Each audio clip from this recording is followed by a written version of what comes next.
Among the many things I've done in my business career life is, and I still am a real estate broker, but I had my own real estate company. And you would know I would start my real estate company 2 years before the bubble burst in real estate. And I got wind of it. We all were talking about it, these mortgage-backed securities, things that were going to fall apart. It was this concept that was really hard to get a hold of. We really didn't know, but I owned a house that I really loved, still love, but it's not my house anymore. I also have a great deal of pride which gets in my way sometimes. And I got wind that the real estate market was going to crash. I also had several multi-million-dollar houses that I had under contract. But those houses didn't close. And that meant that I was holding the bag for several advertising commitments. And I owned those commitments personally. I was very afraid. I didn't know how I was going to pay my bills. I was raising a daughter on my own. And that pride thing, I didn't want to admit that I might have trouble. So I decided I wanted to,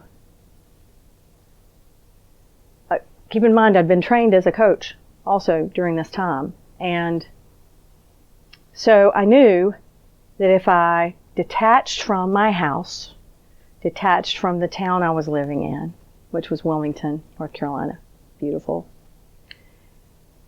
and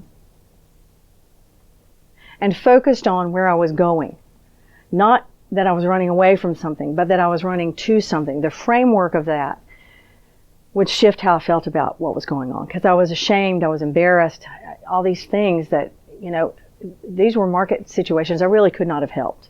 But that's just how I was wired at the time. And I think there were a lot of people wired the same way, wanting to appear successful even when they couldn't pay for their power bill or something. I mean, it was insane time for people who were from the very wealthy to people who had not a shoebox to their name. So I had to hire a real estate broker because I knew that I needed somebody to stand with me, and this person actually had a history of being a coach. So I needed for somebody to stand with me in dropping the price of my house so that it would sell. I finally had to put parameters on that. I did not turn my keys over. That was another intention. I wanted to pay my creditors as best I could to negotiate those debts that I had on those advertising contracts. I did that. I succeeded at that. But it was taking one step at a time, knowing where I wanted to go, hitting my particular bullseye, which was to move to Charlotte, take my daughter, sell my house. And I did all of that in a month. Ended up in decent shape. Certainly not in as good a shape as I was at that point.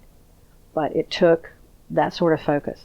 Without understanding how to coach myself and to have other coaches participate with me, I would not have been able to make it through that without some serious help or being behind bars in debtor's prison, which would not be fun.